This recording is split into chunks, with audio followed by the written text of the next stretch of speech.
All right, everybody, welcome back. So, we're in the volatility series. I think we've dug down into the geeks and Greeks about as far as we need to go for you to really start to comprehend in volatility. Now, let's start to focus on how you can use this understanding for trading. In this video, we're going to talk about the market maker move, MMM. Depending on the product that you're looking at, it might not have an MMM. The market maker move is a day-to-day projection of anticipated volatility. And the reason that it might not show up is because it is only applied when the front implied volatility is higher than the back implied volatility. Normally it's a linear regression and it starts low and goes higher the farther out in time you go. When market makers start to price in a volatility event like an earnings announcement or a trial on a pharmaceutical product coming up, when they price in that volatility, the front month might get higher than the back month, and then the MMM is triggered. We don't have the exact science on that formula. It is a proprietary secret, but let's go over to Thinkorswim's publication. This is called the ticker tape. I'm on the article Market Maker Move, a handy way to monitor possible price fluctuations. Now, they point out where the market maker move is in this article, and then they also point out exactly what I just told you, that it focuses on the front and back volatility numbers for expected move, and when they are inverted, they run a market maker move. Right here, a proprietary calculation then reverse engineers the option pricing model based on assumptions about implied volatility, creating an estimate of potential daily price movement. It is only a one-day calculation. All right, that's it. It does not guarantee a stock will move that much, and it does not indicate which direction it'll move. It only means the options market has priced in an expected move up or down over and above a typical trading day. Okay, that's all that it is. It is a volatility tool. It is a forward-looking volatility tool. And that's why we focus on this tool, because it's just so powerful. All the volatility tools, other than the historic ones, are forward-looking. It is an expectation of movement, rather than what most indicators do, which is measure what has already moved. Okay, so this is a forward-looking indicator because that's what volatility is. There is an indicator that was developed using this market maker move, and that means that we can put it into a watch list and we can put it up on the chart. So for me, if I just type in MMM, you can see that I can add it to my watch list, and if there is a market maker move calculation, then that is where it's going to show up. So here, when I load the S&P 100, you can see that it starts to appear. And by doing this, I can go and focus on things that have a market maker's move projected. I don't have to scan for it. I can just see it right there. Nvidia is one that has an MMM at $8.83. Wow. Why is it so high? Well, let's go take a look at Nvidia really quick. It's not at earnings. It does have a Busby presented here. This is Sunday night, so perhaps on Monday morning this number will change. I don't know when it updates. But this is just another example of volatility and volatility tools. We can use this to find things that are expected to move and then watch them to see if we can find a trade opportunity on that day. If the market makers believe that there is something so volatile anticipated that the market could move more on that day, then guys, we want to know what markets those are so that we can watch them and perhaps find a trade opportunity there, right? If something's projected to make a bigger move than normal, put it on my watch list, right? So market maker move is the forward expected move and the back expected move. Typically, those numbers are not sequential. It'll be based on the monthly numbers. So, like October 16 is a monthly, and November 20 is a monthly, and these are weeklies. Well, and they say that they are weeklies. So perhaps it is that number. Okay, don't always just assume that it is one number away. You can read the article. I showed you where it was. It's on Thinkorswim's Market Maker Move by TD Ameritrade. And the headline that you want to look for if you search Market Maker Move is a handy way to monitor possible price fluctuations.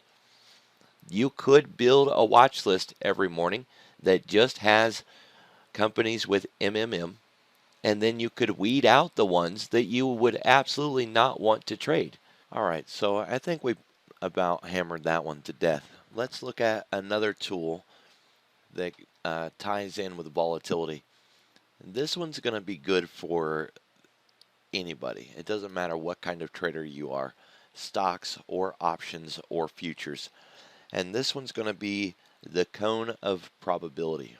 So the cone of probability is it's a regular Thinkorswim indicator, and it has no special properties to it. You don't need to go to a special place to download this. It's just a regular Thinkorswim indicator.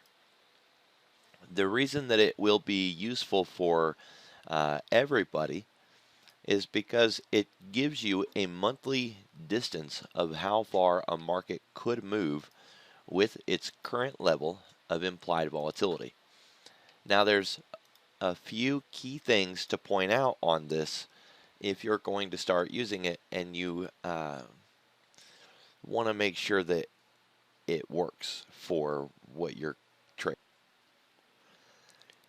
If you try to apply this cone and it doesn't show up, the thing that you're trying to trade might not have options. If it doesn't have options, this indicator might not work. So for those penny stocks and things like that, don't be surprised if it doesn't do you any good. I went to a company called Here, H-E-A-R, and you can see that there's no cone. Here's JCPenney's. I honestly don't even know if it's going to load. I doubt there's going to be anything. InBev, look at the shape of this cone. It's supposed to broaden out and give you a high and low, and instead, because of the backwardation that we're in, it actually curves and goes inverted. If it looks like this, you may not want to use it, okay? The indicator is not thinking for itself. It only does what it's coded to do. And InBev, for an example, just doesn't have the metrics that will work for this. So if you go to apply the cone and it looks like this, you shouldn't use it. Just ignore it, move on, and try to find something else. Here's Home Depot for an example. And you can see that it does actually look like a cone. Now I'm going to add another cone. And the new cone that I'm going to add actually uses a 252 trading period. And the reason why is there are 252 trading days in a year. Now notice that it overlaid on top of the other one. You can't see the one that I was looking at anymore because this one's laying on top of it. So when I added more time in that second indicator, I really didn't change the parameters of what it was measuring. The measurement is still the same. What did get added is a lot more days, okay? It gave us an actual full year's worth of distance, whereas before it was only giving us 100 days of distance. So don't feel like you can't go in here and modify that look back period or the period, because it's not looking backwards, it's looking forward. So instead of 100 days, let's do 90 days. Now the reason I would want to do 90 days is because I don't often trade options farther out than 90 days. In very rare circumstances, I will, but more often than not, I won't go that far. Okay, 3 months, 90 days, that's as far as I want to go. And there's my 3-month period. The next thing that you want to do is make sure that you turned on these red lines. That's a monthly expiration. So if we go into equities and we want to show, no, it's not there. Let's see what else we got. Time access. Show expiration Friday. That's the one that you want to turn on, or you want to make sure that it's on. Okay, when I go in here and I turn it off, you can see that those red lines disappear. The reason you want those red lines is because where they intersect with the white cone, that's your target distance. Now, the writing right there tells you 299.10. If I was to draw a line and put it at 299.10, it will snap right to that line. Look where it intersected. Okay, so as a trader, if you're looking to get into a swing trade and you're trying to identify your target profits and you're asking yourself, I wonder how far this could go. Now you've got a quantitative answer. Nobody's telling you that it's going to go to this distance or that it can't go farther than that distance. But what these numbers are is a representation of what a 70% opportunity would be. So let's use this in a couple of different languages. All right. In the next month, well, let's use this month here. Between now and November 20, the market is going to stay inside of this box that I just drew with a 70% chance. Okay. So there's only a 30% chance that price is going to leave this box. And if it does leave the box, there's still only a 30% chance that it will be outside of this box by the time we get to November 20th. So that's one way of looking at the cone. Another way of looking at the cone is to say it this way.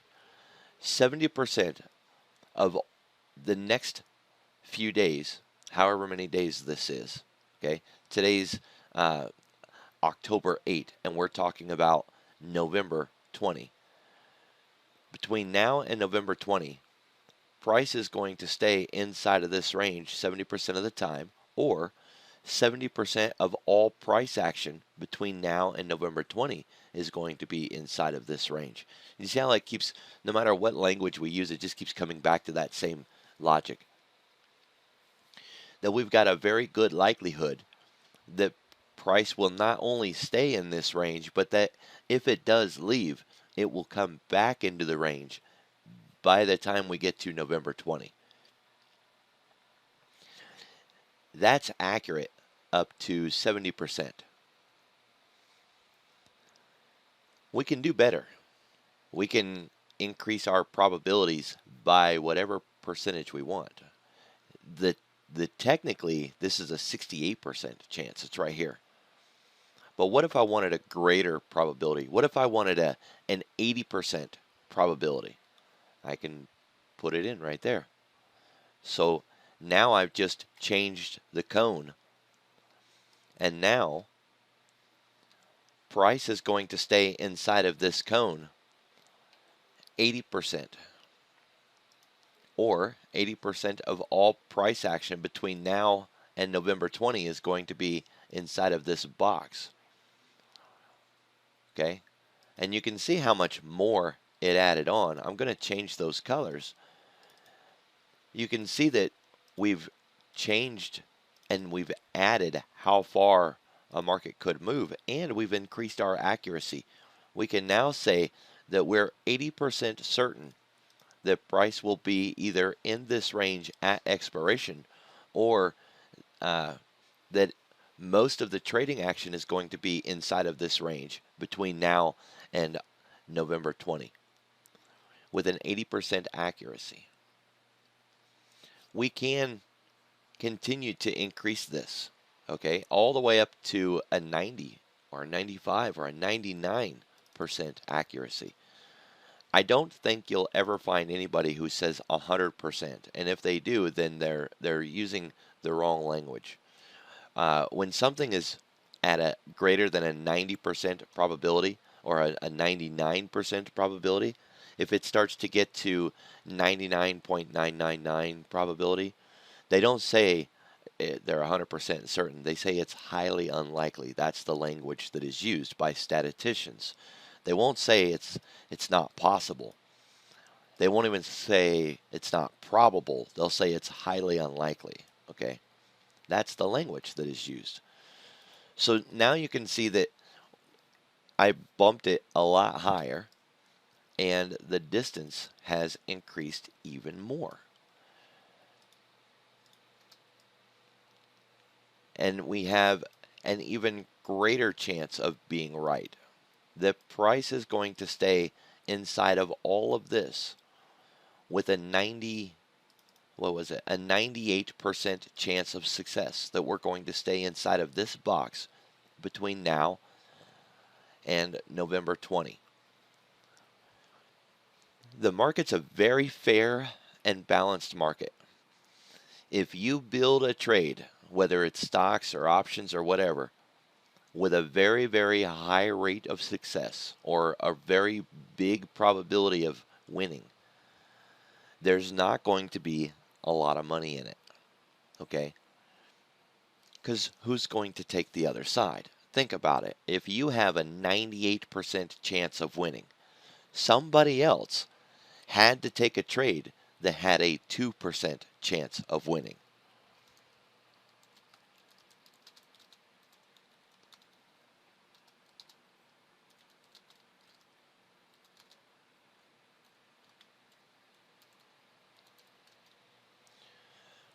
Now, I would be willing to take a trade that has only a 2% chance of winning if someone made it worth my while, right? Like, that's why we trade the butterfly.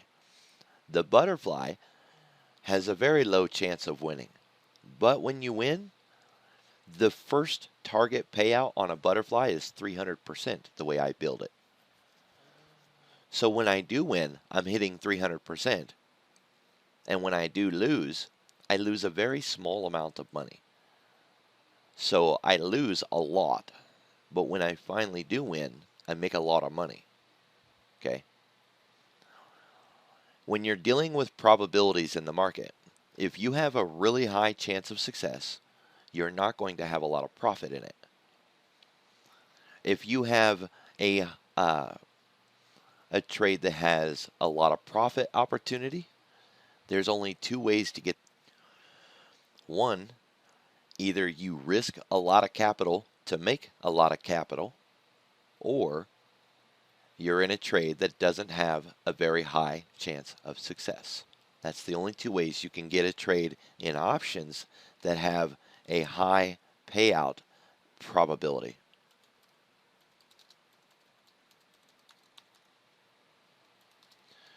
So that's just the metrics as they exist. Now there's things that we can do to kind of adjust these parameters, but a high payout opportunity has to be tempered down with an opportunity to still be able to win. So by using this cone, you can start to develop a concept of how far a market could move in the time frame that you're willing to trade it. I'll give you an example of a target profit I set the other day when I made a video on Walmart. So I looked at Walmart and I determined that by the end of the year, I had an expectation of profit somewhere near this previous all-time high, 151. I set my target there while Walmart was still down here. My target for that move is the end of the year. By January 2021, I expect Walmart to be above 151. Now, it might be hard to see in the video, but January 2021 is all the way over here. If I reset this cone to a 68% chance of winning, which is its default settings, you can see that I wasn't out of line in where I think Walmart can go.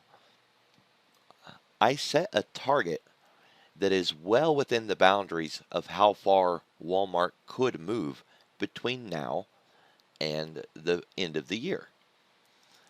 In reality, Walmart could move much farther than my target. I'm okay with that.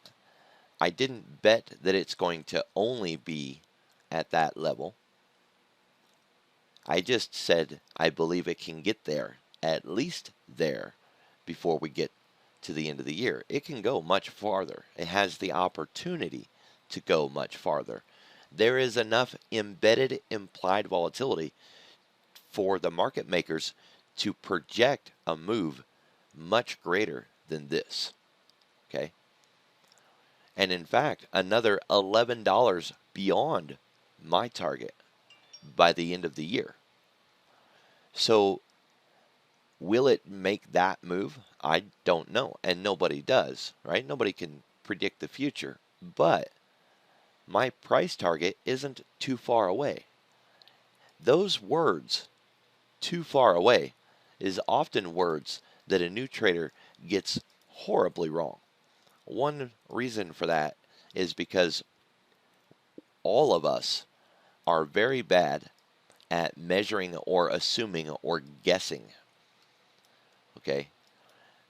As a society, all of us are very, very bad at guessing or gauging or rough calculating with a probability of what we think something can do, whether we're talking about our own abilities or what we think somebody else can do or something else can do.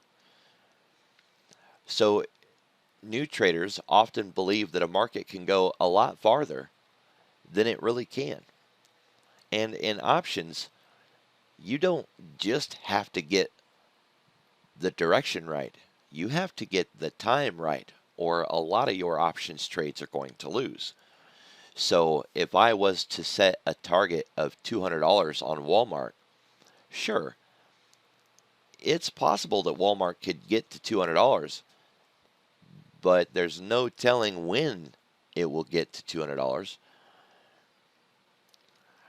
And that target could be a lot farther away than Walmart could go in the time frame that I'm going to be holding the options.